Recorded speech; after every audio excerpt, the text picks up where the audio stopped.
Hey, what's going on everyone? Brian from Drywall Nation here. Welcome to another educational series in partnership with Level 5 Tools. In this video, we're going to be showing you how to run your flat boxes on your walls.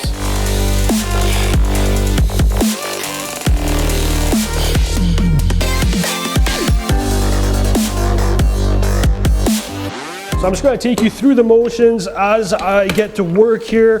So again, pumping our flat box, we're moving it side to side to make sure we get a nice even fill.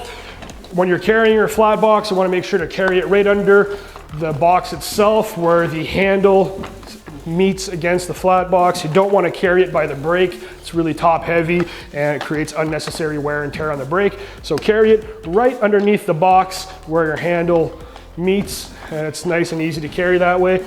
Of course, as most of you know, if you're familiar with Drywall Nation, we use butt board on all our jobs. That's why our butt joints aren't staggered. It's a recessed floating joint, so it's structurally superior.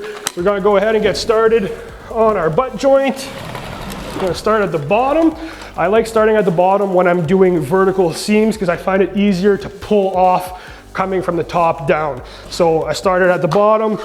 Now I'm gonna start at the top and pull off at the bottom. Leaves a nice small lap mark. Now if you come closer here, you'll take a look. You can see there's little bubbles and pits in my mud. Now this often happens when you're running your flat box. That's why it's good practice to run the box twice.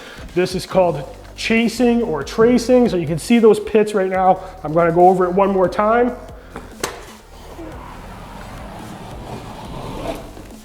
And that eliminated a lot of those imperfections. So good practice to go over your seams twice. Again, that's called tracing or chasing. Now I'm gonna start at the butt joint, run towards the wall, finish off that half of the seam, and I'm gonna go over the whole thing again and pull off using my brake against the butt joint. So I'm gonna get ready to pull my brake and lift off, and you can see our little lap mark right into the butt joint there. So again, we want to eliminate lap marks.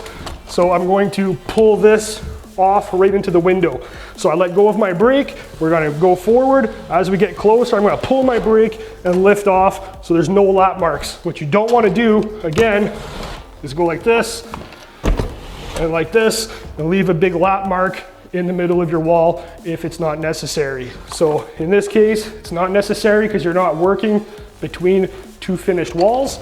So we're gonna start right at the corner, pull off right at the edge, no lap marks. Same thing over here. We're gonna start here, pull off right against the window, start back on this side, pull off right against that window. When working around plugs, make sure not to run right through a plug with your flat box. That's just inconsiderate for the electrician and it just doesn't look good. So we're gonna start right on the edge of that box. We're gonna go that way, get rid of any little papers or chunks of crap we may have picked up along the edge. So you do that just by wiping your finger along the blade. And I'm gonna start back against this side and I'm gonna pull the brake right as I get to that box. So you can see we didn't get any mud inside there. Usually what we'll do is we'll come back the next day after this is dry. We'll just use our 6-inch knife and we'll feather the rest around there. You could, if you wanted to, try to finish it a little bit with the box. That's not too bad there.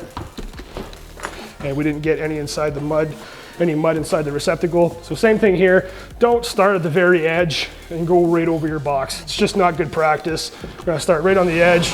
We're gonna pull up right as we get to that one. So here's a good example. I picked up a little hitchhiker, I called it. I picked up a little piece of paper from that box, and then as I was going across my seam, you could see that very deep groove, and you can see the piece of paper is right there along my blade. So if you take your finger and you just get rid of that little piece of paper, and go over your seam again, nice and smooth, no lines. If you've been using your box for a few minutes and you notice this things start to dry up, pass a sponge or even a little brush. I usually have a cheap brush like this I pick up from the dollar store, and then when my box starts to dry up, I could just get the sides, make sure there's no dried up mud in there that's going to affect my finish.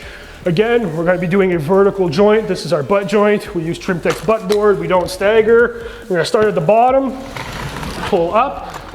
I find it's easier to leave my lap mark coming down instead of trying to pull up. So Do this twice. I can see there's a little line in here. I picked up a little piece of junk in the box, so I'm gonna do the bottom again. Extend my handle. I'm gonna start at the top. Again, picked up a little bit of crap from the wall. Clean my blade. And then pull off at the bottom. It's a lot easier to pull off coming down than it is trying to pull upwards. So you can see nice tight lap mark at the bottom there. So I'm gonna go ahead, I'm gonna do all the butt joints along this wall. Start at the bottom, working our way up. Start at the top, work our way down. Picked up a little piece of crap, get rid of that. Picked up another little piece of crap. So you can see here, nice thick groove right down the middle of my joint. You can see the culprit right there. We got a little piece of dried up mud or a rock or something that we picked up on the drywall. So now we're gonna go over it again to get rid of that. There we go.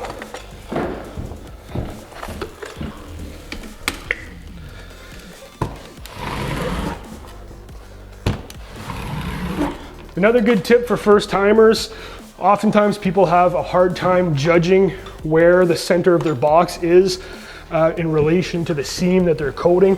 What I like to do, I use the little nut right here that's centered in the middle of the box in the axle, and I kind of use that as a guide. So when I go up, I line up my little nut there with the middle of my tape, and I know that I'm bang on centered with the tape that I'm coating.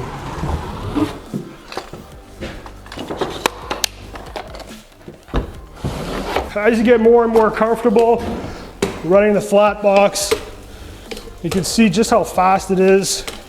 And if you get little chunks of crap in your mud, don't worry about it. Pick it up, flick it off.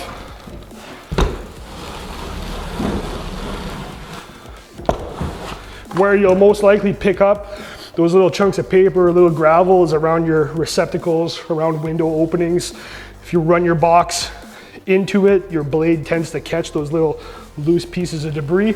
Something else I haven't mentioned yet, when you're coating walls, make sure you get a nice short handle. Don't have a long 48-inch handle. This is an extendable one, so I love this for anything 8 feet and under. This handle gets me through all of those jobs.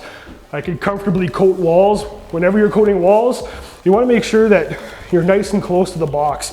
That way you can apply very nice, even pressure.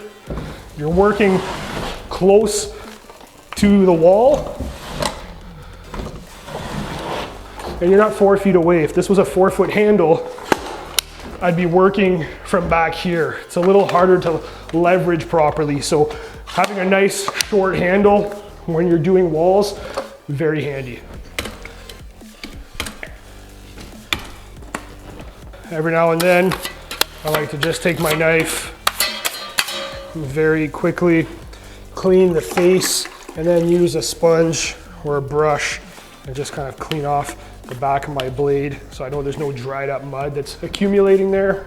So you can see this is a really tight coat. If you look here, you can see the shoulder on the top and bottom of the board, and we have a very thick edge here. So this is because our blade is actually convex right now. It's not concave, and that's because we're on 4.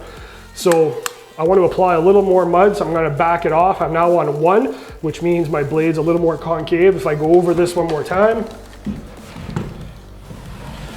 you'll see there's a lot more mud on that seam now. So experiment with what settings you're looking for. Don't ask other people what they're running their boxes on. Do what looks right to you and what results you want. So you can see this is quite thick. I probably will actually put this on 2 and pass over it again to take a little bit more mud off, because that's probably a little too crowned.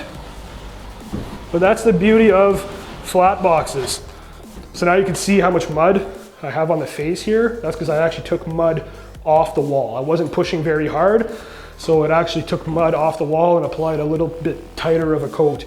So as you get a little more experienced, you'll be able to do cool stuff like this, like walk around buckets and swerve around plugs. So I'll show you what that looks like. Whoop, whoop. There we go. So I hope you enjoyed that quick video on how to run your flat box on walls. For more tips and tricks, make sure to check out our other educational videos with Level 5 tools. Thanks for watching.